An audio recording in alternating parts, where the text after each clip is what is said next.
আল্লাহর কোরআন সত্য, জান্নাতের বয়ান আছে সত্য, জাহান্নামের বয়ান আছে সত্য। যতই বাহাদুরি করি, বক্তাগিরি করি, আমি যতই টাকার গরম দেখাই, যেদিন মরণ হয়ে যাবে কারো কোনো গরম কাজে লাগবে না। কে মেম্বার, কে এমপি, কে মন্ত্রী, কে বক্তা, কে শ্রোতা, কে ইমাম, কে মুক্তাদি, কে এমপি, কে মন্ত্রী, কে ধনী, কে গরিব, সাদা তিনটা কাফন হবে তার শেষ। কারো কাফনের উপরে লেখা থাকবেন এটা এমপি সাহেবের লাশ, থাকবে? ওই কাফনে ঢুকার পরে কারো টাকার গরমে টাকাওয়ালার একটা কাফন কেউ বাড়াইয়াও দিবে না, গরিবের একটা কাফন কেউ কমাইয়াও দিবে না। শেষ খালি হাতে কবরে যেতে হবে। ওই কবরে খালি পড়ে থাকবো, তিনটা প্রশ্ন নিয়ে ফেরেশতারা হাজির হয়ে যাবে।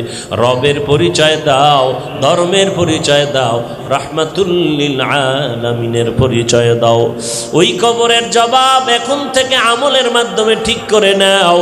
কই আমার মা? আমার মায়ের থেকে তো আপন কেউ নাই, বাপ থেকে আপন কেউ নাই, অন্যরা তো আমার এত আপন না, কিন্তু না, ওই কবরে আমার আপন মা বাবা কেউ যাবে না, আমি একাই যাব। আমার বন্ধু বান্ধব, আমার এতদিনের সম্পর্কের বন্ধু, আমি মরিয়া গেলে মোবাইল থেকে নাম্বার ডিলিট করে দিবে। এই যুবকেরা, তোমার এত মোহাব্বতের বন্ধু, তুমি মরিয়া গেলে মোবাইল থেকে নাম্বার ডিলিট করে দিবে। আপন মাও খবর নিবে না, বাবাও নিবে না, কারণ আমার আরো 2-3টা ভাই বোন আছে, এগুলো আব্বা আম্মা আনন্দ করবে, আমার খবরও নেই।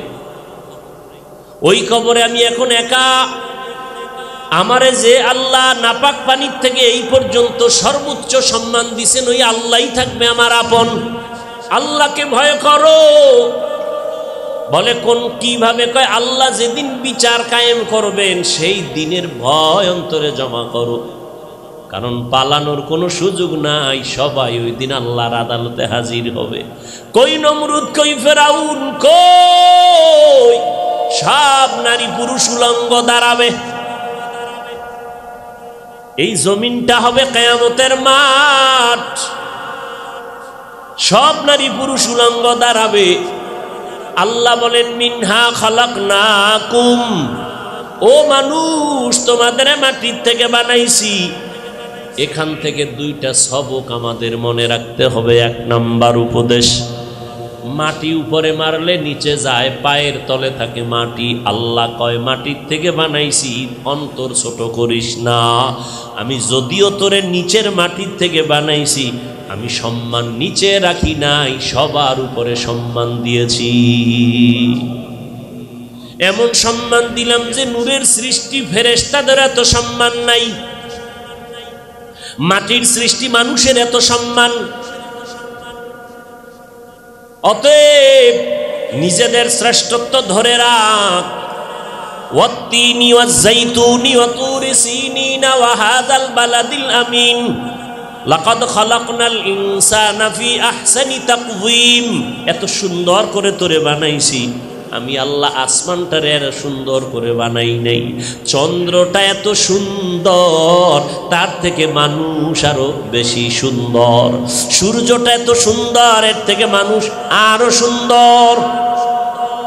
মানুষের দেহ গঠনটাও অবয়ব সুন্দর, মানুষের চরিত্র বড় সুন্দর, যে কারণে সূর্য হয়েছে, চাঁদ মানুষের গোলাম হয়েছে, জঙ্গলের বাঘ মানুষের গোলাম হয়েছে। ও নোয়াখালীর মানুষ, নোয়াখালীর মানুষ নি আপনারা? নোয়াখালীর মানুষ, নোয়াখালীর স্বর্ণের টুকরা উজানির কারি ইব্রাহিম, নোয়াখালীর স্বর্ণের টুকরা হাবিবুল্লাহ মিসবাহ রহমাতুল্লাহ আলাইহি। ও এগুলো বল যুবকরা, মনে রাখো, তোমাদের গৌরবময় ইতিহাস ভুলে যেও না। গোটা বাংলাদেশে নোয়াখালীর মুন্সিরা ঘুরে ঘুরে ঘুরে ঘুরে মানুষের দ্বারে দ্বারে গিয়া কোরআনের দাওয়াত দিত, কালেমা শিখাইত। আজকে সেই নোয়াখালীর জমিনে যদি দেখা যায় নবীর সুন্নতওয়ালা মানুষ নাই, যুবকের দাড়ি নাই, টুপি নাই, নামাজ নাই, আল্লাহর ভয় নাই, কান্নাকাটির আওয়াজ নাই, এটা দুঃখজনক ব্যাপার। কারণ এই নোয়াখালীর জমিন আল্লাহ তাআলার কোরআন ও হাদিসের ইলমের উর্বর জমিন।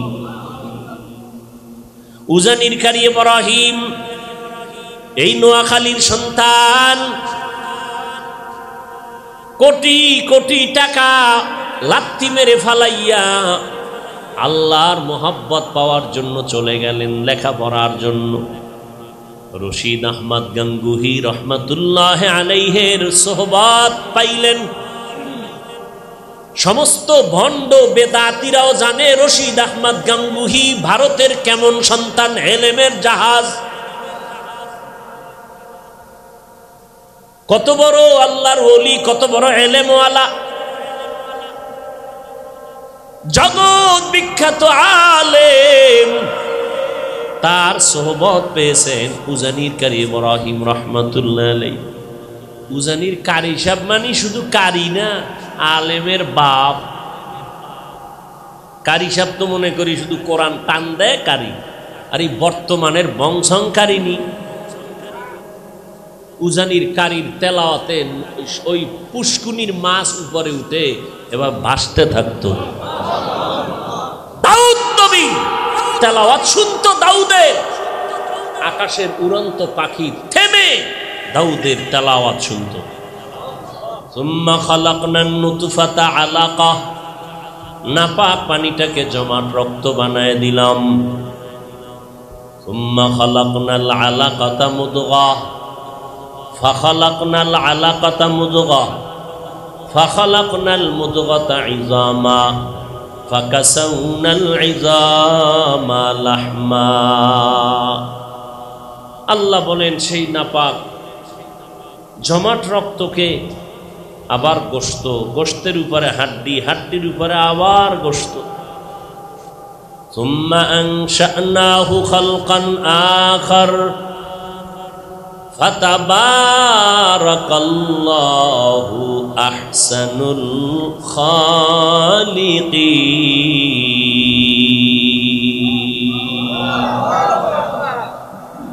প্রথম সবক মনে আসেনি? উঁচু কণ্ঠে কথা বলা যাবে না, বুঝেননি? আচ্ছা আমাকে একটা জবাব দেন তো, আমার নবীর থেকে দামি কেউ আছে? সাহাবায়ে কেরাম কি অনর্থক কোনো বাজে কথা বলতেন?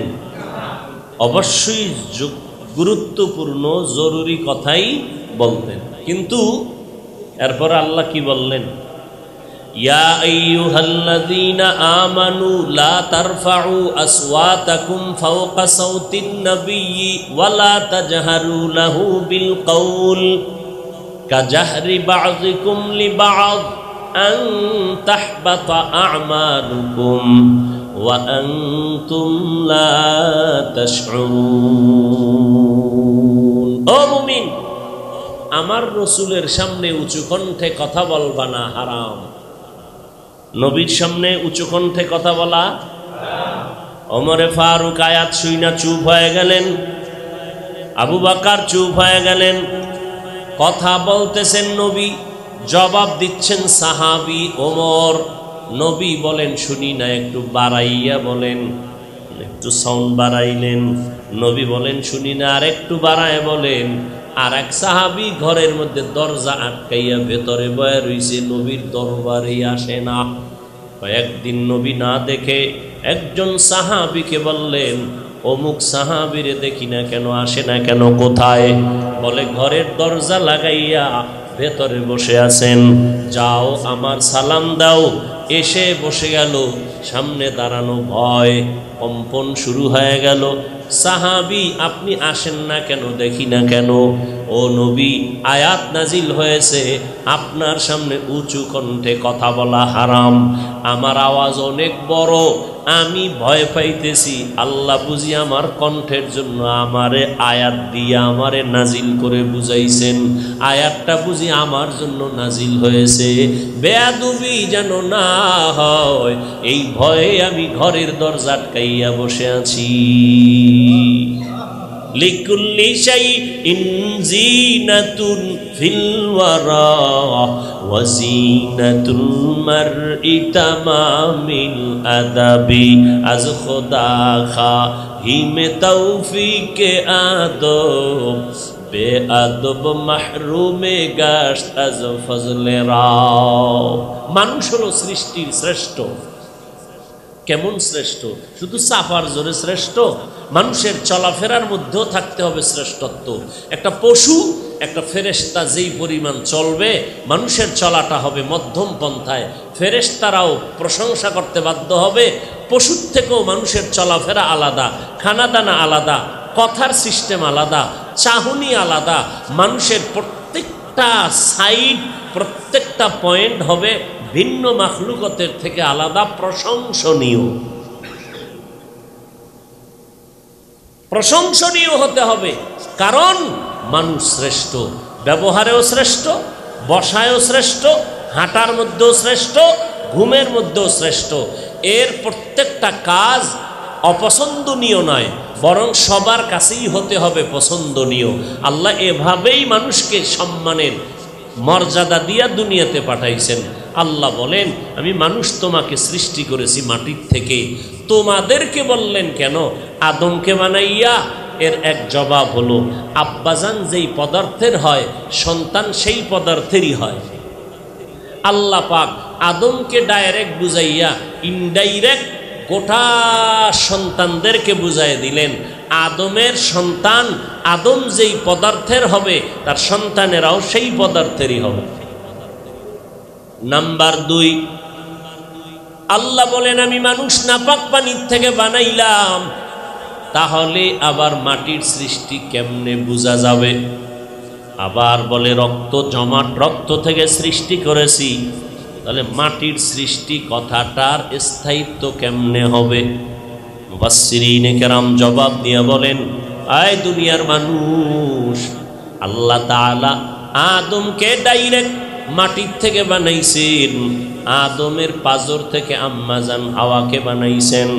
আম্মাজান হাওয়া দুনিয়াতে আসেন নাই। আল্লাহ আদমকে সৃষ্টি করে সুন্দর জান্নাতের বাগানে দিলেন, বিচরণ করো। আদম নবী জান্নাতের হাওয়া পাইয়া আরামে ঘুমাইয়া গেলেন। এমন গভীর ঘুমে গেলেন, রব্বুল আলামিন আদম আলাইহিস সালামের ঘুমের গভীরতার মাঝে পাজরের হার নিয়া আম্মাজান হাওয়া আলাইহিস সালামকে বানাইয়া সুন্দরী রূপসী, সৃষ্টির শ্রেষ্ঠ সুন্দরী বানাইছেন। জান্নাতি পোশাক দিয়া সাজাইয়া আদমের একটু দূরে আম্মাজানকে বসায় রাখছেন। আদম নবী ঘুম থেকে সজাগ হইয়া হঠাৎ করে নজরটা আম্মাজানের দিকে পড়ে গেল। মনের মধ্যে চুম্বুকের মতো আকর্ষণ শুরু হয়ে গেল। আল্লাহ বলেন, আদম একটু অপেক্ষা করো, মনটা বুঝি ওদিকে যেতে চায়। বলে হ্যাঁ। বলে মোহর দিয়া সামনে আগাও। মোহর দিবা কেমনে? টাকা পয়সা নাই। আমি একজন নবী বানাবো, শ্রেষ্ঠ নবী, যেই নবীর মতো নবী নাই।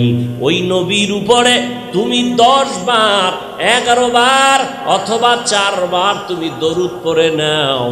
আমি আল্লাহ আমার নবীর উপরে দরুদটাকে আমি মোহর হিসাবে কবুল করে নিব। हर के बाशुद आमेले सल्लू मुदामत शे दो जुक्शवद बरवे हरा। आदम आलाइहिस सालाम আম্মাজান হাওয়ার সাথে হালাল হয়ে গেল, জান্নাতের মধ্যে থাকলেন। আল্লাহ 2টা বিধান দিয়া দিলেন, ইয়া আদম আনতা ওয়া যাওজুকাল জান্নাহ, দুজন জান্নাতের মধ্যে থাকো।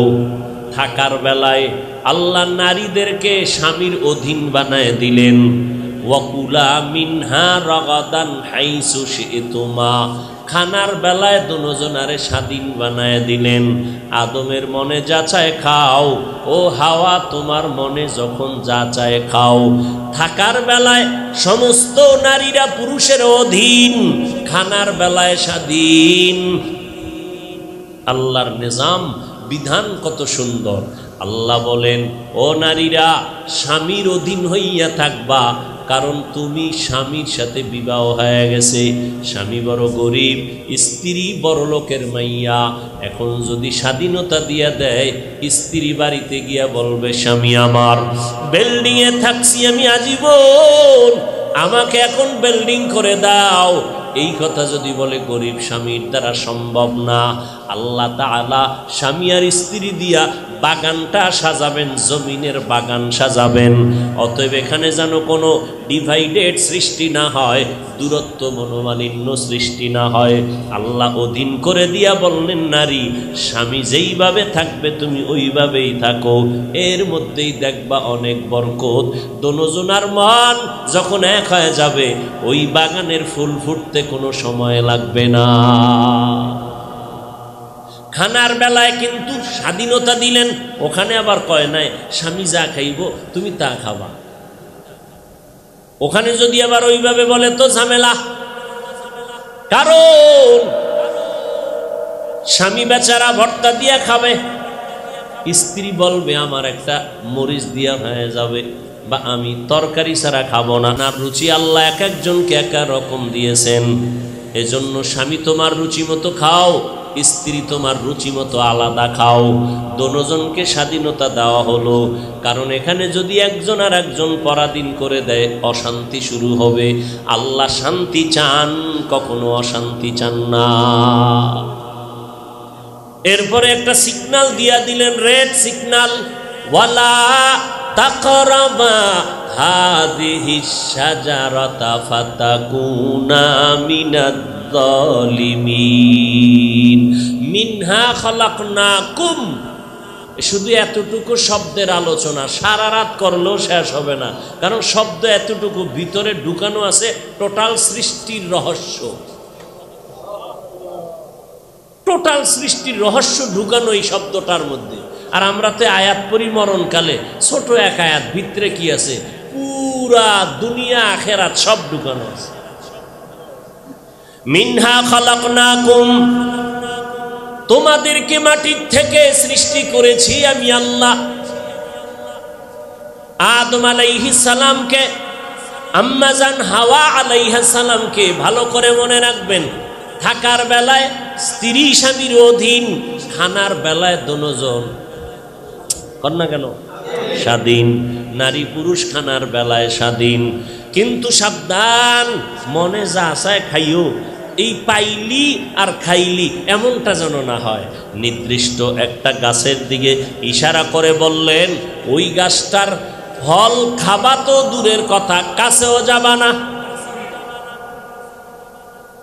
মুফাসসিরিনে কেরাম কয় নিষেধ করলো কেন, ওটার ভিতরে কাটা হয় না, বিষ হয় না, বিষও নাই কুড়িও নাই, তাহলে নিষেধ করলেন কেন? আল্লাহ কিয়ামত পর্যন্ত আওলাদে আদমদেরকে একটা বিধান দিয়ে দিলেন, খাইতে বাধা নাই, স্ত্রী তোমার মনে যাচায় খাও, স্বামী তোমার মনে যাচায় খাও, তবে কুত্তার মতো গরু ছাগলের মতো পাইলা আর খাইলা, হাঁটবা আর চাটবা এমন যেন না হয়। আমি আল্লাহ ওই গাছের ফল খাইতে নিষেধ করার মানি হইল গাছটাও খারাপ না, ফলটাও খারাপ না, আমি আল্লাহর আদেশ নাই। অতএব আমি আল্লাহ যেহেতু তোমার মাবুদ, তুমি আমার আব্দ, আমি আল্লাহ মালিক, তুমি আমার গোলাম। গোলাম মালিকের হুকুম মেনে চলবে, কেন টেন নাই, এটা এমন কেন এমন কেন প্রশ্ন নাই।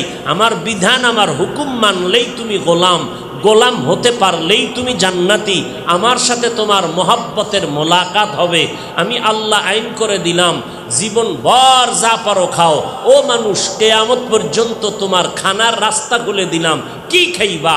ফল ফ্রুট খাও, জমিনের ফসল খাও, নদীর মাছ খাও, পশু পাখির মধ্যে হালাল যা করে দিলাম তা খাও, কিন্তু সাবধান, আমি আল্লাহ যেটাকে নিষেধ করছি ওইটা খাবা না। খাওয়ার আগে চিন্তা করবা এইটা হালাল না হারাম, চিন্তা করবা। মাঝে মাঝে বুইলা যাইও, খাওয়া পাইলে জিব্বা বের হয়ে যায়, ভুলে যেন না যাও। এই জন্য প্রত্যেক বছর একটা মাস সাধনা করাই, সাধনা রোজা রাখার মাধ্যমে কি করাই? সাধনা করাই। কেমন সাধনা? বিকাল বেলা আসরের নামাজের পরে রোজাদারের ফ্যাট পিঠের সাথে মিলে গেছে, পানিরও পিপাসা প্রচন্ড, ক্ষুধাও প্রচন্ড, সামনে খানাও রেডি, ফ্রিজের ভেতরে ঠান্ডা পানি, টান দিলে 3 লিটার নাই। কেমনে খাই রোজাদার?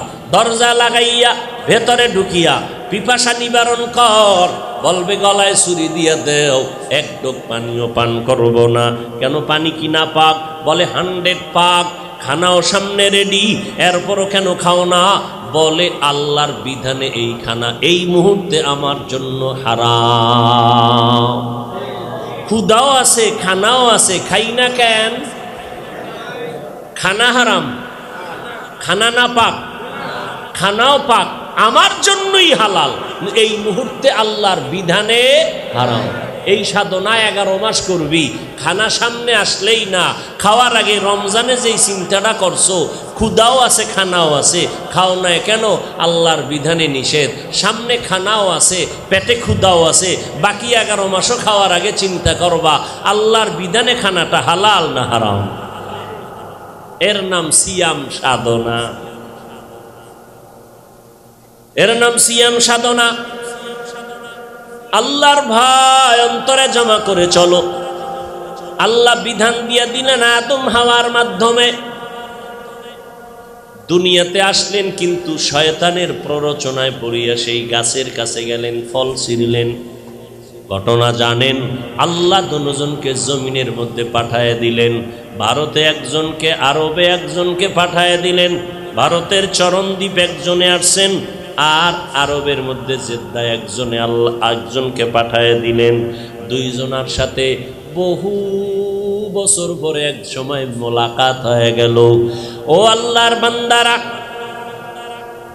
আদম আলাইহিস সালামের সাথে বহু বছর পর যখন মোলাকাত হলো আম্মা জান হাওয়া আলাইহিস সালামের সাথে, দুইজন মিলে সংসার করা শুরু করলেন।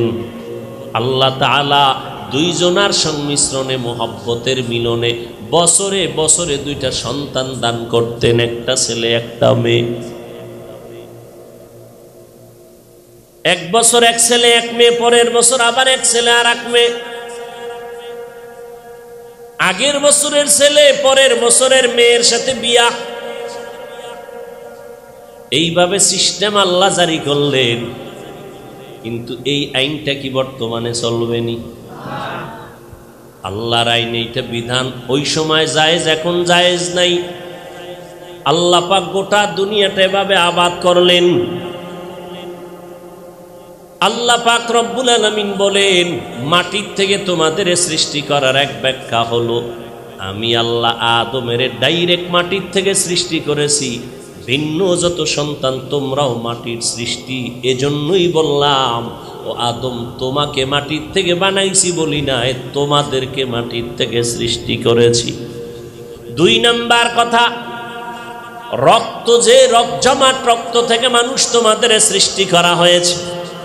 ইকরা বিসমি রাব্বিকাল্লাযী খালাক, খালাকাল ইনসানা মিন আলাক। জমাট রক্ত, এটাও নাপাক পানির থেকে তৈরি। আল্লাহ কোরআনের আরেক আয়াতে বলেন, আমি আল্লাহ নাপাক পানিটাকে মায়ের বাচ্চাদানির মধ্যে রাখিয়া ফেরেশতার মাধ্যমে 40 দিন শোধন করাইয়া ওই নাপাক পানি আমি আল্লাহ রক্তের খণ্ডে পরিণত করে দিয়েছি। ও আল্লাহর বান্দারা, আল্লাহ পাক রব্বুল আলামিন নাপাক পানির থেকে যদি বানায় থাকেন, তো মাটির সৃষ্টি কেমনে হলো? মুফাসসিরিনে কেরাম জবাব লিখেন, নাপাক পানিটা শরীরের একটা ভিটামিন।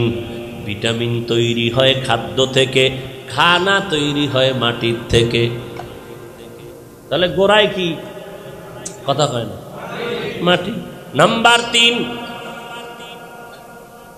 পয়গম্বর বলেন, মায়ের বাচ্চাদানির মধ্যে যখন নাপাক পানিটা চলে যায়, আল্লাহ তাআলা ফেরেশতা দিয়া দেন,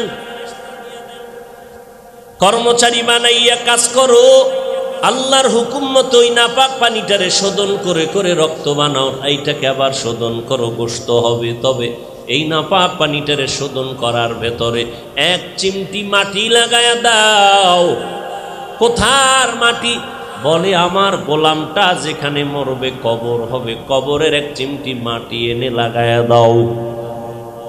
কোথায় হবে কবর? আমার আল্লাহ জানেন, কেউ না জানলেও কে জানেন?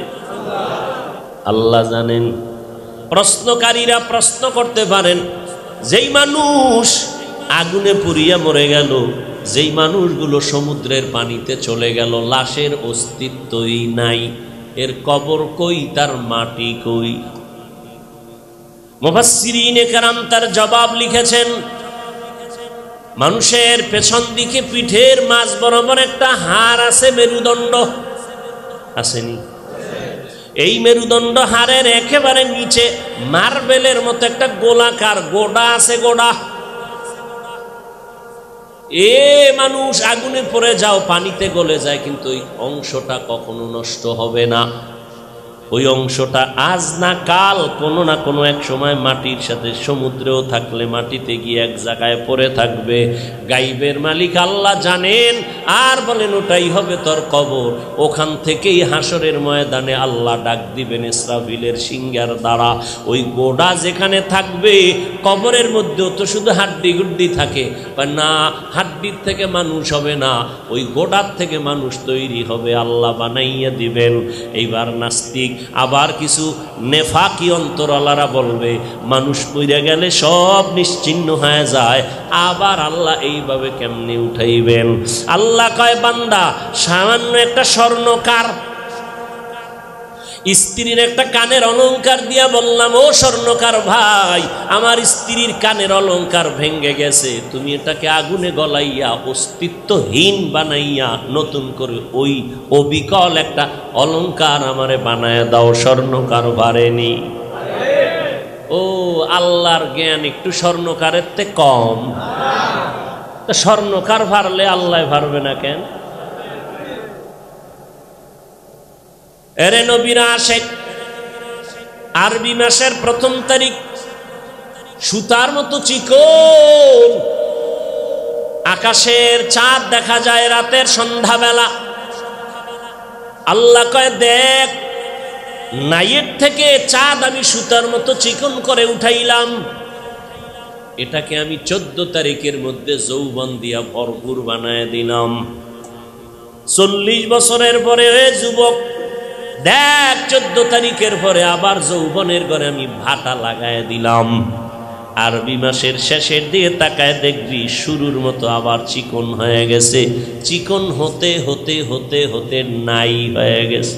আবার পরের মাসের আরবি মাসের 1 তারিখ অবিকল ওই চাঁদ আমি যদি উঠাইতে পারি, তোর মতো 1.5 বেটারিরে আমি আল্লাহ মায়ের গর্ভে নাপাক পানির থেকে বানাইয়া এরপরে দুনিয়ায় পাঠাইয়া আমি আল্লাহ হাঁটতে পারো না, হাঁটার শক্তি দিলাম, বলতে পারো না, বলার শক্তি দিলাম, দাঁড়াইতে পারো না, দাঁড়ানোর শক্তি দিলাম, দাঁত নাই, তোর আব্বা কোনোদিন বলে নাই একটা সন্তান দিলা, দাঁত দিলে না, এটা একটা কাম করলা? কোনোদিন বাপ মা বলে না আল্লাহ দাঁত দাও, সময় মতো দাঁত দিলাম।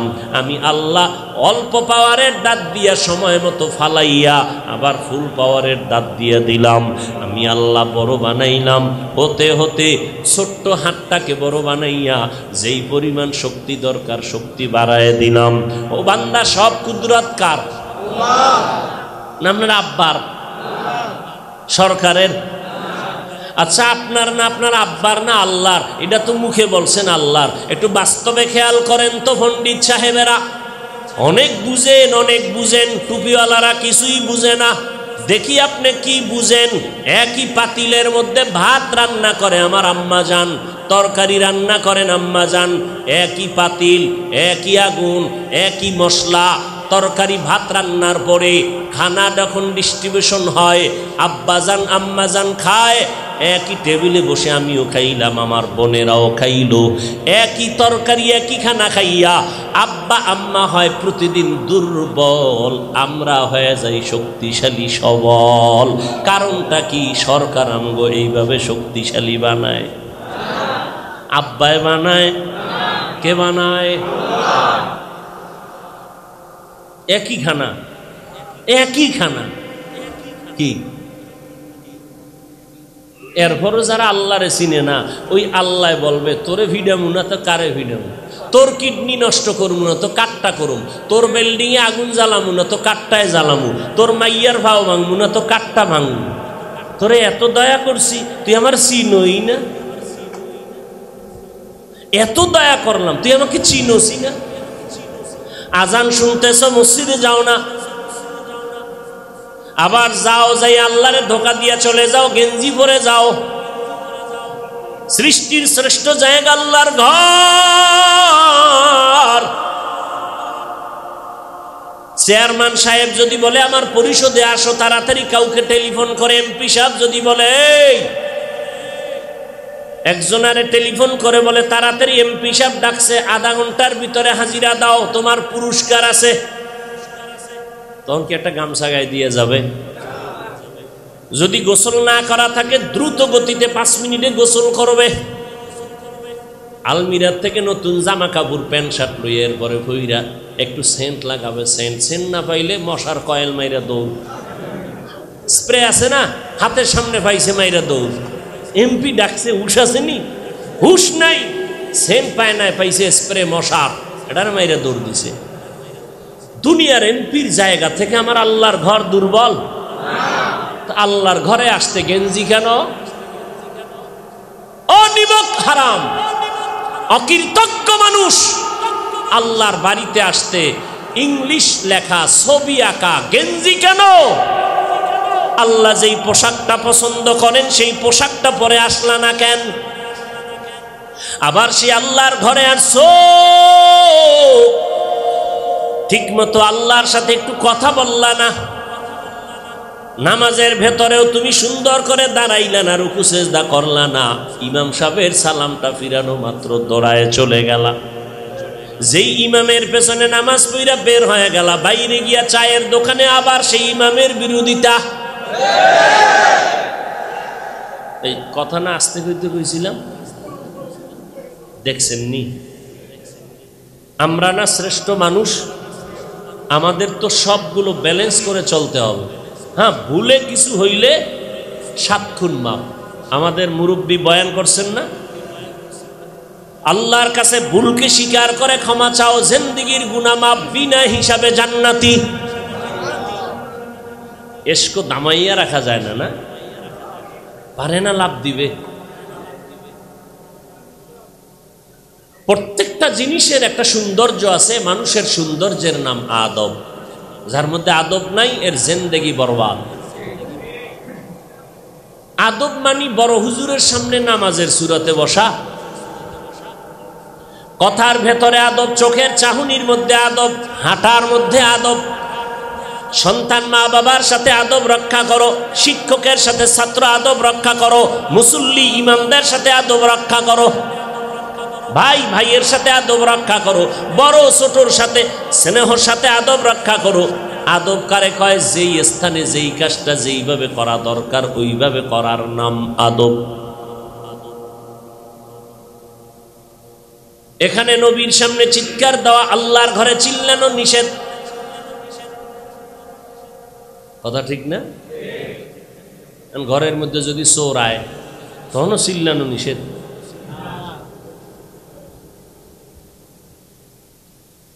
হায় হায় হায় আমার, এবার আল্লাহ যে বললেন, আমার জবাব হয়ে গেছে। মানুষ যে নাপাক পানির থেকে বানাইলেন, তো মাটির থেকে হইল কিভাবে? জবাবগুলো হয়েছে না? মনে থাকবে না, এটা বাঙালির চিরচরিত অভ্যাস। যেই পরিমাণ বিড়ি টানেন এটা ব্রেনে থাকবে কিভাবে? আর এই বয়ানে বৈশাও তো ওই গজবের কি সিনেমা হল পকেটের মধ্যে লয়ে বসে আছে, মোবাইল নিয়ে বসে আছে, আল্লাহর ঘরে বৈশাও মোবাইল। তাহলে এর অন্তর তো এদিকে নাই, চেহারা সামনে আছে কিন্তু অন্তর মোবাইলের দিকে ব্যস্ত। কারণ বাবায় মান্যত করতেছে তো যে মোবাইল নিয়ে জাহান্নাম পর্যন্ত ফালানো ছাড়া বাবার মাথা ঠান্ডা হবে না। বাচ্চাদের হাতে মোবাইল বাবায় দিছে, কি প্রশংসা হুজুর, আলহামদুলিল্লাহ। আমি কিচ্ছু বুঝি না মোবাইলের গোষ্ঠী, আমার এই ছোট বাচ্চা সব বুঝে, কি গুণ গায়, খুশি। 4 বছর পরে হুজুর একটু দম করেন, কি গজবে ধরছে? কহ কি আব্বু কয় না আম্মু কয় না, বিষয় আকাম করছো মোবাইল দিয়া। মোবাইলের দিয়ে তাকায় সন্তান সারাটা দিন বোবার ভূমিকায় শুধু তাকায় থাকতো, কিচ্ছু বলতো না, দেখতো ছবি আর গান। আব্বু কওয়াও শিখে নাই, আম্মু বলাও শিখে নাই, মা বাবাও শিখায় নাই। মা বাবায় আড্ডা দিছে, কাজের মাইয়ার কাজের লোক মাইয়া হোক ছেলে হোক বাচ্চাটারে থুইয়া আব্বু আম্মু গেছে পার্কে, আব্বু আম্মু গেছে মার্কেটে, এরকম ঘটনা নোয়াখালীতে নাই? এই ফোলাফান বাবার সভ্য সন্তান হবে, এত সোজা? দিল্লি বহুত দূর হ্যাঁ।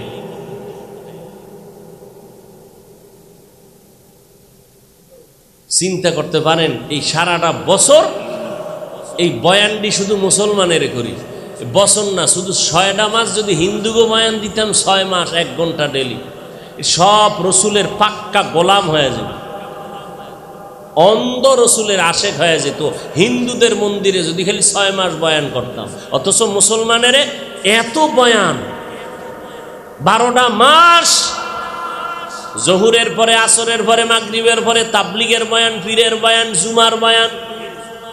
এরপরও এই যে মহামারী করোনা গেল, ওই বিড়িখোরেরা বিড়ি ছাড়ছে, গাঞ্জাখোরেরা গাঞ্জা ছাড়ছে, ওই মদখোর হারামখোরেরা মদ ছাড়ছে, আলেম বিদ্বেষী আলেমের দুশ্মনেরা জবান বন্ধ রাখছে, বেপর্দার গোষ্ঠী পর্দা করছে, করে নাই। কি হবে এই বয়ান দিয়ে বলেন?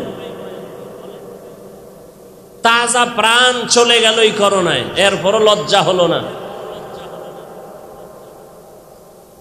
এজন্য নবী বলেন লা ঈমানা লিমান লা হায়া আলা, যার লজ্জা নাই তার ঈমান নাই। ভাইরা আমার,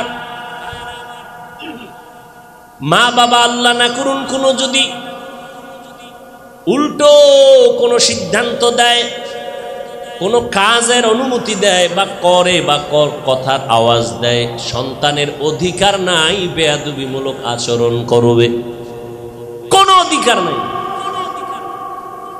সব যদি বান্দায় করে, আল্লাহর করণীয় কিছু নাই, তো আপনারা তো পেরেশানি কেন? সব আপনি করবেন তো আল্লাহ কি করবে? সরকার সব বিচার করলে আল্লাহ কি করব? এমন এমন বিচার আছে দুনিয়ার সব সরকার এক জায়গায় বসেও করতে পারবে। এজন্য আল্লাহ পাক আলাদা একটা বিচারালয় কায়েম করবেন কিয়ামত, ওখানে সব ইনসাফের বিচার হবে, সবার ইনসাফের বিচার হবে, কোনো জুলুম হবে না। সময় লাগবে সকাল থেকে দুপুর আধা বেলা। আর আমার বাংলাদেশের এক একটা থানার এক এক মামলা 50 বছর পর্যন্ত সমাধান হয় না, হাদিয়া দিলে তাজা হয়।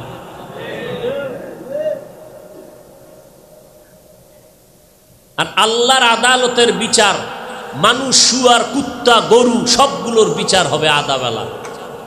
গরুরও বিচার হবে, কুত্তাও আল্লাহ উঠে বলবে বিচার হবে তারা। এই দুর্বল কুত্তা, তোরে দুনিয়াতে শক্তিশালী কুত্তা শক্তি প্রয়োগ করে জুলুম করেছে, তোরে শক্তি বাড়ায় দিলাম, প্রতিশোধ নে। আল-ইয়াউমা তুজজা কুল্লু নাফসিন বিমা কাসাবাত লা যুলমাল ইয়াউম ইন্নাল্লাহা সারিউল হিসাব। কিয়ামতের ময়দান, প্রতিদান দিবস, যার যার প্রতিদান দিবে, কোনো জুলুম করা হবে না এবং দ্রুত বিচার হয়ে যাবে আধা বেলা। ওয়াত্তাকু ইয়াওমান তুরজাউনা ফীহি ইলাল্লাহ কুল্লু নাফসিন বিমা কাসাবাত, কুল্লু নাফসিন বিমা কাসাবাত লা যুলমাল ইয়াউম ইন্নাল্লাহা সারিউল হিসাব। ভাইরা আমার, কোরআন শরীফ নাজিলের শুরুর আয়াত ইকরা, কোরআন নাজিলের শেষ আয়াত ওয়াত্তাকু ইয়াওমান তুরজাউনা ফীহি ইলাল্লাহ। কোরআনের শেষ আয়াত আল্লাহকে ভয় করো। বলে কোন কিভাবে? কয় আল্লাহ যেদিন বিচার কায়েম করবেন সেই দিনের ভয় অন্তরে জমা করো, কারণ পালানোর কোনো সুযোগ নাই, সবাই ওই দিন আল্লাহর আদালতে হাজির হবে। কই নমরুদ, কই ফেরাউন, কই সব নারী পুরুষ উলঙ্গ দাঁড়াবে। এই জমিনটা হবে কিয়ামতের মাঠ, সব নারী পুরুষ উলঙ্গ দাঁড়াবে। আল্লাহ বলেন মিনহা খালাকনাকুম, ও মানুষ তোমাদের মাটির থেকে বানাইছি, এখান থেকে দুইটা সবক আমাদের মনে রাখতে হবে। এক নাম্বার উপদেশ, মাটি উপরে মারলে নিচে যায়, পায়ের তলে থাকে মাটি। আল্লাহ কয় মাটির থেকে বানাইছি, অন্তর ছোট করিস না। আমি যদিও তোরে নিচের মাটির থেকে বানাইছি, আমি সম্মান নিচে রাখি নাই, সবার উপরে সম্মান দিয়েছি। এমন সম্মান দিলাম যে নূরের সৃষ্টি ফেরেশতাদের এত সম্মান নাই, মাটির সৃষ্টি মানুষের এত সম্মান। অতএব নিজেদের শ্রেষ্ঠত্ব ধরে রাখ। ওয়াত্তিনি ওয়াজ্জাইতুনি ওয়া তুরি সিনিনা ওয়া হাযাল বালাদিল আমিন লাকাদ খালাকনাল ইনসানা ফি আহসানি তাকওয়িম। এত সুন্দর করে তোরে বানাইছি আমি আল্লাহ। আসমানটারে এত সুন্দর করে বানাই নাই, চন্দ্রটা এত সুন্দর, তার থেকে মানুষ আরো বেশি সুন্দর। সূর্যটা এত সুন্দর, এর থেকে মানুষ আরো সুন্দর। মানুষের দেহ গঠনটাও অবয়ব সুন্দর, মানুষের চরিত্র বড় সুন্দর। যে কারণে সূর্য হয়েছে, চাঁদ মানুষের গোলাম হয়েছে, জঙ্গলের বাঘ মানুষের গোলাম হয়েছে। ও নোয়াখালীর মানুষ, নোয়াখালীর মানুষ নি আপনারা? নোয়াখালীর মানুষ, নোয়াখালীর স্বর্ণের টুকরা উজানির কারি ইব্রাহিম, নোয়াখালীর স্বর্ণের টুকরা হাবিবুল্লাহ মিসবাহ রহমাতুল্লাহ আলাইহি। ও এগুলো বল যুবকরা, মনে রাখো, তোমাদের গৌরবময় ইতিহাস ভুলে যেও না। গোটা বাংলাদেশে নোয়াখালীর মুন্সিরা ঘুরে ঘুরে ঘুরে ঘুরে মানুষের দ্বারে দ্বারে গিয়া কোরআনের দাওয়াত দিত, কালেমা শিখাইতো। আজকে সেই নোয়াখালীর জমিনে যদি দেখা যায় নবীর সুন্নতলা মানুষ নাই, যুবকের দাড়ি নাই, টুপি নাই, নামাজ নাই, আল্লাহর ভয় নাই, কান্নাকাটির আওয়াজ নাই, এটা দুঃখজনক ব্যাপার। কারণ এই নোয়াখালীর জমিন আল্লাহ তাআলার কোরআন ও হাদিসের ইলমের উর্বর জমিন। উজানির কারি ইব্রাহিম এই নোয়াখালীর সন্তান, কোটি কোটি টাকা লাত্তি মেরে ফালাইয়া আল্লাহর মোহাব্বত পাওয়ার জন্য চলে গেলেন লেখাপড়ার জন্য। রশিদ আহমদ গাঙ্গুহি রহমাতুল্লাহ আলাইহির সোহবত পাইলেন।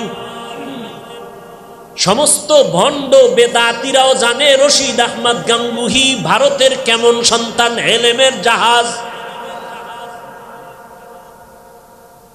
কত বড় আল্লাহর ওলি, কত বড় এলেমওয়ালা,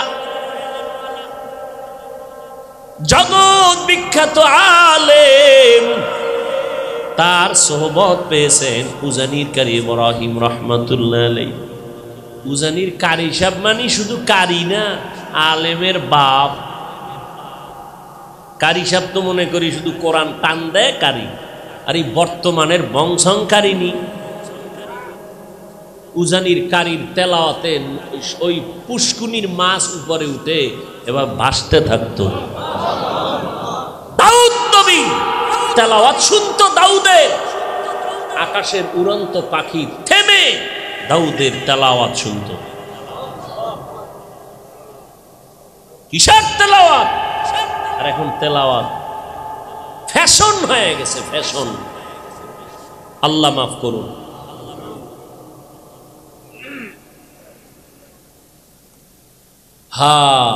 এই জন্য আমি গতকালকে কোথায় জানি বয়ান করে যুবকদের দুইটা সবক দিয়েছি, মানো আর না মানো, দায়িত্ব দিয়ে গেলাম। ও যুবক, দুইটা সবক মাঝে মাঝে পালন করবা ঘুমের ঘরে, বিছনায় বালিশে মাথা লাগাইয়া ঘুমের আগে। এক নাম্বার সবক, মোবাইলে বাংলা কোরআন ডাউনলোড করে নামাও। মাঝে মাঝে দুই একটা সূরার তরজমা বাংলায় পড়বা, মাঝে মাঝে ডেলি লাগবে না, কারণ তোমার অন্য ডিউটি নষ্ট হবে, আমার কারণে চাই না। কারণ তুমি রাত্রে কত জোনারে তারিখ দিয়া রাখছো মোরাকাবার, কথা ঠিক না? রাত্র ৩টার সময় আম্মা জান দেখে ল্যাপের ভিতরে বাতি জ্বলে, বিষয় কি? কয় মা তুমি ঘুমাও, আমি মোরাকাবায় আছি। মাঝে মাঝে ডিউটিটা পালন করিস রে যুবক। কোন যুবক যদি বলতো পাও ধরলে আর জীবনে আল্লাহরে ভুলবো না, নবীর সুন্নত ছাড়বো না, আমার দিলটা এতই যে দ্রুত গতি হইয়া আছে যে আমি তারে পাও জড়াইয়া বুকে লাগাইতাম। ও যুবক, কারণ আমার মদিনার নবী বলেছেন যুবকেরাই আমি মুহাম্মদের উপকার করেছে, বুড়ারা বিরোধিতা করেছে। যুবকেরা নবীজির উপকার করেছে, ইসলামের উপকার করেছে, বুড়ারা বিরোধিতা করেছে। তার মানে কি সব বুড়ারা বিরোধী? ওরে আবু জাহিল্লা বুড়া, ওতবা বুড়া, সাহেবা বুড়া, আবু লাহাব বুড়া, আবু তালেব বুড়া। আর নবীর উপকার করার জন্য তরবারি নিয়ে দাঁড়াইছেন 27 বছরের ওমর। নবীজির সামনে বুকের তাজা রক্ত দেওয়ার জন্য ইসলামের পতাকা নিয়ে দাঁড়াইছেন 10 বছরের আলী। ওমর দাঁড়াইছে কয় বছরে? 27 বছরে। আর তোমার গালে দাড়ি নাই, টুপি নাই, তুমি দাঁড়াবা কখন? তোমার তো বওয়ারও কায়দা নেই। বড় দুঃখ লাগে, তুমি আইএ পাস করলা, বিএ পাস করলা, আসসালামু আলাইকুম এই শব্দটা তুমি মুসলমানের বাচ্চা হয়ে বলতে পারো না। সামাইকুম সালাম দেয়, সামাইকুম মানে তোর উপরে গজব হেকায়, আলাইকুম তোর উপরে আগে। নির্লজ্জ, কি পরিমাণ নির্লজ্জতা যে আইএ পাস করলো, বিএ পাস করলো, আসসালামু আলাইকুম এই দুইটা শব্দ শুদ্ধ করে পারে না মুসলমানের সন্তান। হায় হায়, 1 নাম্বার সবক দিয়েছি। ও যুবক, মাঝে মাঝে একটু কোরআনের বাংলা সূরার তরজমা পড়িও, বড় বড় না, ছোট ছোট। ওয়াইলুল লিকুল্লি হুমাযাতিল লুমাযা আল্লাযী জামাআ মালান ওয়া আদ্দাদা। জাহান্নামের বয়ান এগুলো। আরাআইতাল্লাযী ইউকাযযিবু বিদ্দীন ফাযালিকাল্লাযী ইয়াদউল ইয়াতীম। আবার সময় পাইলে আর একদিন আল কারিআতু মাল কারিআহ ওয়া মা আদরাকা মাল কারিআহ। আবার সময় পাইলে আর একদিন আলহাকুমুত তাকাসুরু হাত্তা যুরতুমুল মাকাবির। আবার সময় পাইলে ইযা যুলজিলাতিল আরদু জিলজালাহা ওয়া আখরাজাতিল আরদু আসকালাহা। এই একটা। আর একটা ডিউটি হইল ঘুমের সময় মোবাইলটা ওপেন করে ইউটিউব চালু করে লেখবা কোরআন তেলাওয়াত, দেখবা মক্কা মদিনার ইমাম হাজির। আস্তে টাচ করে তুমি ইমাম সাহেবের একটু তেলাওয়াত চালু করবা। বালিশের পার্শ্বে মোবাইলটা ফালাইয়া চোখ দুইটা বন্ধ করে নিবিড় ভাবে ইমাম সাহেবের তেলাওয়াতটা কানের মধ্যে নিও। দেখবা 1 দিন 2 দিন 3 দিন 7 দিনের মাথায় চোখ বেয়ে বেয়ে পানিগুলো পড়া শুরু হয়ে যাবে। নিজে নিজে তওবা করে বলবি, জীবনে গানের আওয়াজ আর কানের মধ্যে দিব না। অযুবক আল্লাহর গোলাম, তোমার মতো যুবক স্কুল কলেজে পড়ে 5 ওয়াক্ত নামাজ পড়ে, দাড়িওয়ালা পাগড়িওয়ালা, ঢাকা বিশ্ববিদ্যালয়ে যা নাই? তুমি পারো না কেন? তোমার মতো যুবক, তোমার মতো তোমার বোন যুবতী 5 ওয়াক্ত নামাজ পড়ে, স্কুলে কলেজে লেখাপড়া করিয়াও নামাজ ছাড়ে না। তোমার মতো যুবক র্যাব, আর্মি, পুলিশ, বিডিআরের চাকরি করে নামাজ ছাড়ে না, দাড়িও কাটে না, অভাব নেই। রিক্সা চালায়, ড্রাইভারি করে, গাড়ি চালায়। এই যে নোয়াখালী বিশ্ব রোডে গাড়ি যায় ঢাকার পথে, আজান হয়ে গেছে, ড্রাইভার গাড়ি বন্ধ করে দিল। কর্মচারী, হেল্পার, কন্ট্রাক্টর, ড্রাইভার, যাত্রী সহ মসজিদে নামাজ। তুমি কেন পারো না রে বাবা? ময়দানে কৃষিকাজ করে কত যুবক গামছা বিছাইয়া সময় মতো নামাজ পড়ে। বলো বাবা, তুমি পারো না কেন? আল্লাহর কোরআন বুঝি মিথ্যা মনে করেছো? যদি করো তো একটা প্রমাণ এখন দাও। আল্লাহর ঘর সাক্ষী করে বললাম, একটা ভুল যদি দেখায় দাও, এক্ষণ দাড়ি কেটে ফেলবো, শার্ট প্যান্টটাই পরে তোর মতো নাচ গান করবো। একটা প্রমাণ দাও। তুমি কি দিবা? কোটি কোটি বেঈমান 1500 বছর পর্যন্ত অপচেষ্টা কম করে নাই, আজও পর্যন্ত একটা ভুল বের করতে পারে নাই, বরং বহু বেঈমান কালেমা পড়ে মুসলমান হয়েছে। ও আল্লাহর বান্দারা,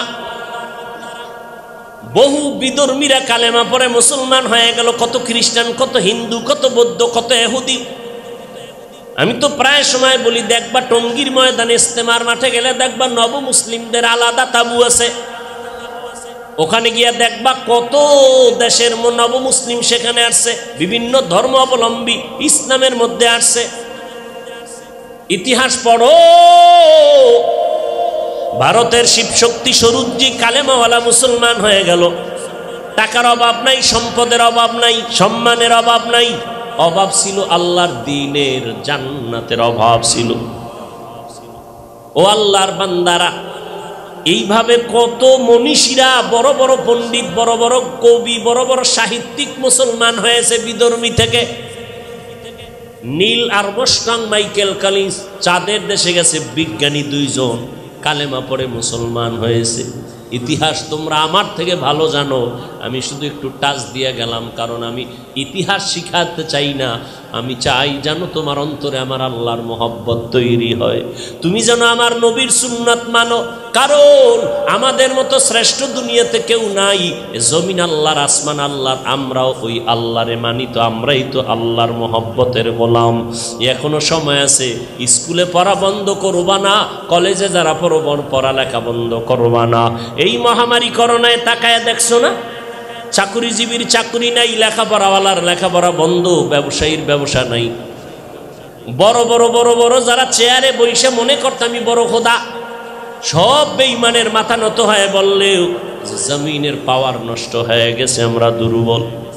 এই মহামারী করোনায় খানা নাই, করোনা করোনা করোনা, লেখাপড়া বন্ধ, ফাঁকে ফাঁকে আওয়াজ কানে আসে, অটো পাস, অটো পাস আসে না, অটো পাসের আওয়াজ। কিন্তু একটু চিন্তা করে দেখো রে বাবা, ইতিহাস ভুলে যাইও না যে একটা মাদ্রাসাও বাংলাদেশে বন্ধ হয় নাই।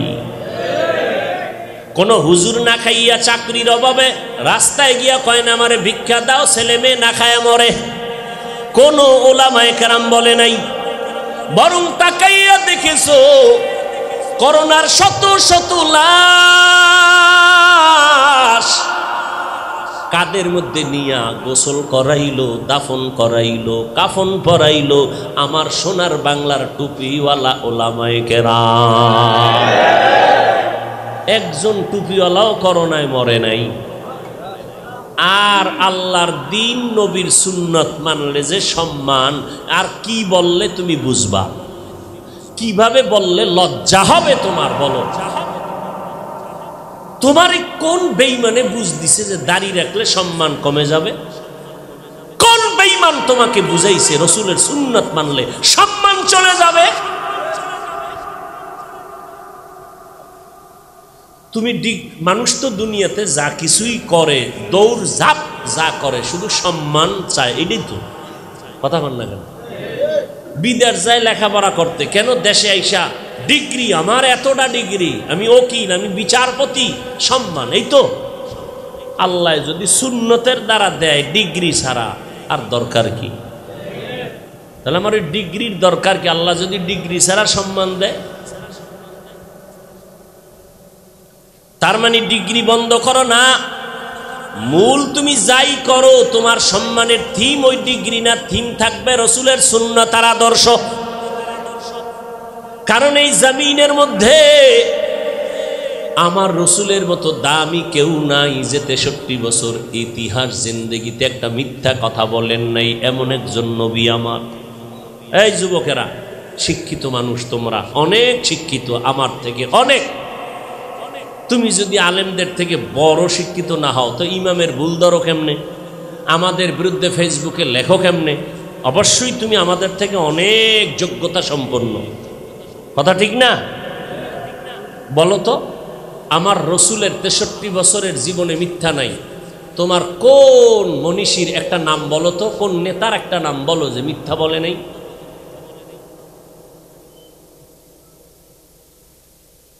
সেই নবীকে নিয়ে চ্যালেঞ্জ করবা বেঈমানের সাথে, আর তুমি নিজে মুসলমান দাবি করে রসুলের সুন্নতকে জবাই করো। আর আমরা তোমারে বুঝাই, তুমি নত হইয়া তওবা না করে উল্টা আমাকে বিরোধিতা করো। এত সুন্নত লাগেনি, এত দাড়ি লাগেনি, এত টুপি লাগেনি। এটা বেঈমানের বাচ্চা বললে মেনে নেওয়া যায়, তুমি রসুলের উম্মত হয়ে বলো কিভাবে? একটা বেঈমানের সন্তান যদি বলে এত দাড়ি লাগেনি, এত টুপি লাগেনি, এত নামাজ লাগেনি, এত পর্দা লাগেনি, সে বলতে পারে, তুমি মুসলমান হয় রসুলের আশিক কিভাবে বলো? তোমার এই স্পর্ধা কেমনে হলো? নবী যদি বলে তোর মতো বেঈমান উম্মত আমার লাগেনি, ভাব কার পিছনে গিয়া তুমি এই কথা বলো? যার পিছনে যাইয়া তুমি বলো সে তোমার আপননি। স্বার্থে আঘাত লাগলে মোবাইল বন্ধ, মরার আগেই শুরু। মোবাইল কি কার পিছে গুরু? একটু স্বার্থে আঘাত লাগছে, মোবাইল বন্ধ। হায় হায়, তোমার কলিজার বন্ধু। এই যে যত যুবকরা মরতেছে, বেশিরভাগ মারতেছে এমনি, যেটি মরে তো মরে, কিছু আছে না মারে, মারতেছে কারে? কারা মারে? বন্ধুরে বন্ধু মারে। বেশি বন্ধু বেশি বিপদ। খানা খাইতে বসছে, এই চলো একটু জরুরি কাজ আছে, খানাটা খাই নি, ওইসি পরে খামু, চল নিয়া ৩-৪ জনে মিল্লা নদীর পারে নিয়ে সাইজ করে ফেলে শেষ। আচ্ছা, সাইজ কইরা ফালাইয়া তুই যদি নিরাপদে থাকতি তো তোর দিলটা শান্ত হইতো, কই পারলি না তো, তুই তো জেলে চলে গেলি। তো এই মারার লাভ কি? একজনারে মাইরা যদি তুই শান্তিতে খাইতে পারতি, যে অড্ডা আমি খামু আরে মাইরা, তো তো শান্তি, কই পারলি না তো। বরং তুই এই আকাম কইরা তোর মায়েরও জেলে ঢুকাইলি, তোর বাপেরও ঢুকাইলি, আজীবন তোর মা বাপ কানলো জেলে বইয়া, তোর মা বাবারে কান্দাইয়া তুই ভাবি শান্তি। এই বুদ্ধি দেশে কোন বেঈমান? মা বাবারে কষ্ট দিয়া শান্তি পাবা সন্তান কে বলেছে? কত মা বাবা সন্তানের কারণে বেইজ্জতি হয়ে গেছে, মানুষের সামনে মুখ দেখাইতে পারে না, নাই? আর একজনের পিছনে লাইগা রইছো না, নিজের মায়ে যে কাঁদতেছে তোমার কষ্টের কারণে, তোমার খবর আছে? তুমি আর একজনের পিছনে দৌড়াইতেছো, তোমার খবর আসেনি তোমার কথায় কষ্ট পায়া বাবায় কাঁদতেছে? আজকে মোনাজাতে কত মানুষ কান্না করে, তোমার চোখে পানি নেই কেন? তোমার মা বাবার বরদোয়া লাগছে তোমার কপালে। মা বাবারে কি পরিমাণ কষ্ট দিয়া কাদাইছো রে যুবক, অথচ ওই মা বাবা কত কষ্ট করে তোমারে আমারে মানুষ বানাইছেন। আল্লাহর কসম, ওই মা বাবায় যদি দোয়া না করতেন পরীক্ষায় ভালো নাম্বার পাইতা না। ওই মা বাবার দোয়ার কারণে চেয়ারে বসছি, ওই মা বাবার দোয়ার কারণে আজ এত সম্মান। ওই মা বাবার দোয়ার কারণে তুমি আজকে টাকার মালিক, বাড়ি গাড়ির মালিক হয়েছো। ওই মা বাবার দোয়া ছাড়া আগাইতে পারবা না।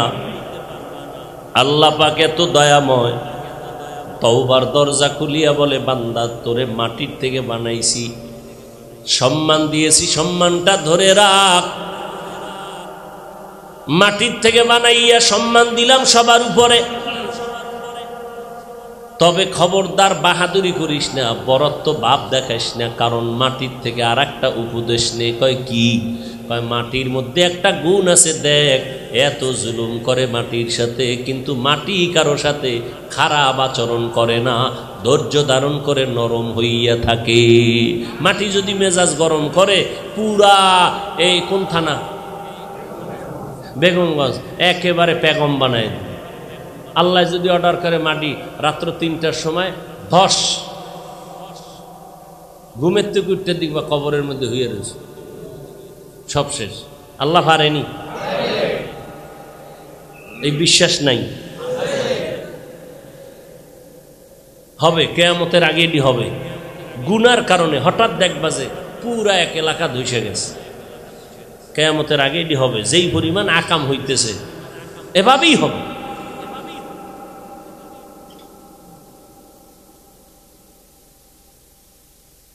এত মুসলমান বাংলাদেশের, মাদ্রাসা, মসজিদ, আলেম ওলামা, ছাত্র, অভাব নাই। হাতে গোনা নাস্তিক হইব কয়েকটা মাত্র, কয়েকটা,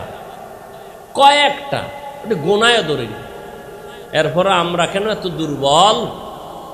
আমাদের আমল দুর্বলের কারণে আমাকে ইমান দুর্বল। আমরা যদি সুন্নতের উপরে মজবুত হইয়া এক মোহাব্বতে আলেমদেরকে মাথার মুকুট বানায়া চলতাম, নাস্তিকরা কথা বলার আগে আমাকে সালাম দিয়া অনুমতি নিতে হতো। কিন্তু নাস্তিক আমাদের বিরোধিতা করবে কখন? আমাগো জাতিবাহীরা করতেছে। যেই আলেমদের ইশারায় উম্মত জান্নাতের পথ পাবে, সেই আলেমদের বিরোধিতা করে মুসলমান। মুসল্লিরা ইমামের বিরোধিতা করে, ছাত্ররা শিক্ষকের বিরোধিতা করে। তাহলে এখানে নাস্তিকের দরকারটা কি? মুরিদরা পীর সাহেবের বিরোধিতা করে, চলছে ধুম। আর বিরোধিতা করতে তো এখন আর কোনো রেকর্ড লাগে না, আওয়াজ লাগে না। গজবের বেঈমানের পাতা জাল আমাদেরকে দেওয়া আছে। বসে বসে বসে বসে বসে বসে দুই কলম লেখে। একজন জবরদস্ত মুহাক্কিক আলেম বলেছেন, আল্লাহ যার কপালে অমঙ্গল চান, তার প্রথম পরিচয় আলেমের বিরোধিতা করা তার কাজ। আলেমের বিরোধিতা করা এটাই প্রমাণ তার কপাল পোড়া, তার উপরে আল্লাহর লানত, তার উপরে ফেরেশতাদের লানত। ওর দুনিয়াও ধ্বংস, পরকালও ধ্বংস। ওর কপালে যে ধ্বংস আছে নতুন প্রথম প্রমাণ কি? ওলামাদের বিরোধিতা করা। এটাই প্রথম নমুনা যে ওর কপালে দুর্গতি আছে, দুনিয়ায়ও আখেরাতে।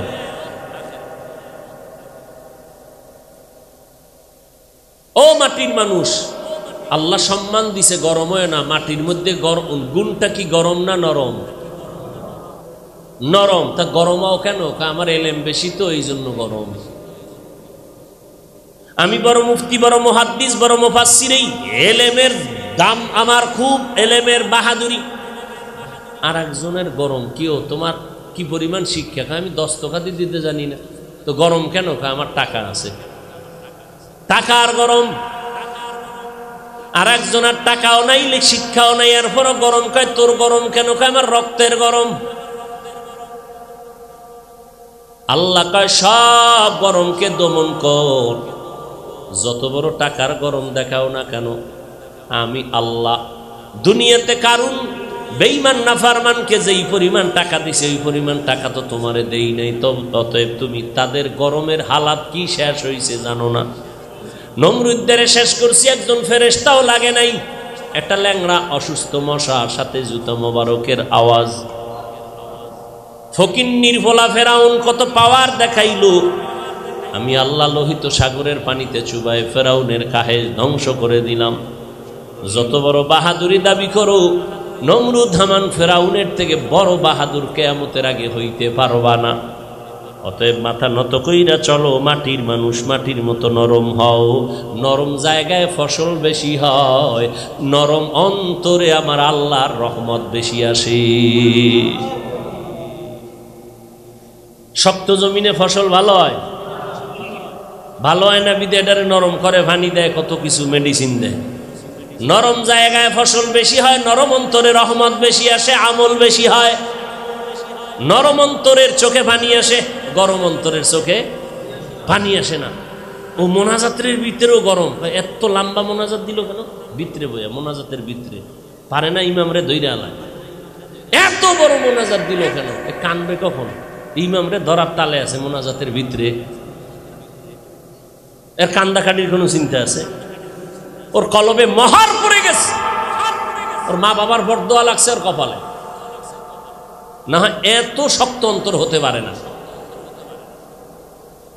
পাথরওয়ালা অন্তর নিয়ে বসে আসলে যুবক, আজকে থেকে তওবা করো আল্লাহর কাছে, মনে মনে তওবা করিও, বলিও আল্লাহ আর নামাজ ছাড়বো না, বেপরদায় চলবো না, দাড়ি কাটবো না, বেপরদায় যাব না, নবীর সুন্নাত ছাড়বো না, মা বাবারে কষ্ট দিব না। মা বাবা বাঁচিয়ে থাকলে ঘরে গিয়া দোয়া নিও, মাকে বলিও মা মাথায় হাত দিয়া দোয়া করে দাও। কত যুবকরা তওবা করলো, কান্না করলো, নামাজ পড়ার নিয়ত করলো, আমার চোখে পানি আসলো না কেন? না জানি তোমার বরদোয়া লাগছে, তোমারে কষ্ট দিয়েছি কতবার। ও মা তুমি আমারে মাফ করে দাও, মাথায় হাত দিয়া দোয়া করে দেও, আর নামাজ ছাড়বো না, দাড়ি কাটবো না, নবীর তরিকার বাইরে চলবো না। মা তুমি দোয়া করিও আমি যেন আদর্শবান ডাক্তার হতে পারি, আদর্শ ইঞ্জিনিয়ার হতে পারি, আদর্শ প্রফেসর হতে পারি। মা যদি দোয়া করিয়া দেয়, হাজারো আলেমের থেকে তোমার মায়ের দোয়া জায়গায় কবুল হয়ে যাবে।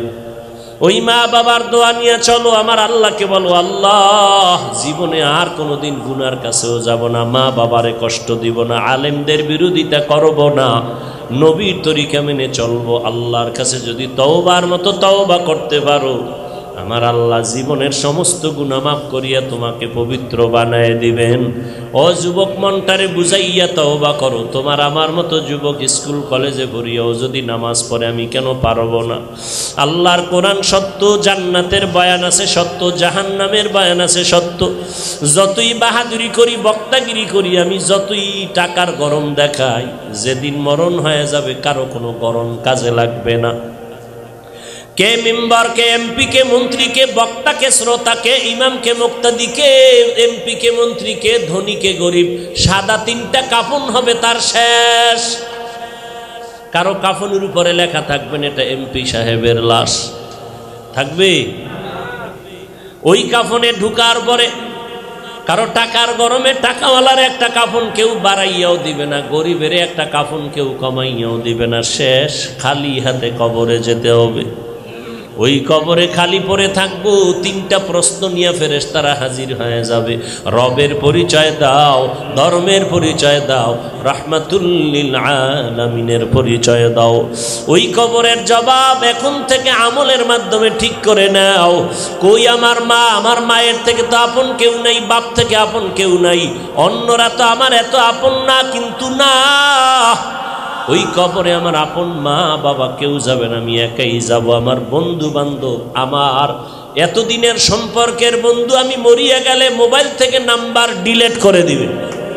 এই যুবকেরা, তোমার এত মহাব্বতের বন্ধু, তুমি মরিয়া গেলে মোবাইল থেকে নাম্বার ডিলিট করে দিবে। আপন মাও খবর নিবে না, বাবাও নিবে না, কারণ আমার আরো 2-3টা ভাই বোন আছে, এগুলো নিয়ে আব্বা আম্মা আনন্দ করবে, আমার খবরও নেই। ওই কবরে আমি এখন একা। আমারে যে আল্লাহ নাপাক পানির থেকে এই পর্যন্ত সর্বোচ্চ সম্মান দিছেন, ওই আল্লাহই থাকবে আমার আপন। অতএব আল্লাহর হুকুম মতো জীবন চালাও। স্কুল কলেজে পড়লেও বাধা নাই, তবে নামাজ ছাড়িও না। জবানের ব্যবহার দিয়া কাউকে কষ্ট দিও না। মুরব্বীদের দোয়া নাও, আলেমদের দোয়া নাও, মা বাবার দোয়া নাও। আল্লাহ আমাদের সবাইকে তওবাওয়ালা জিন্দেগি দান করেন, তওবার উপরে মজবুত হইয়া চলার তৌফিক দান করেন। আমিন।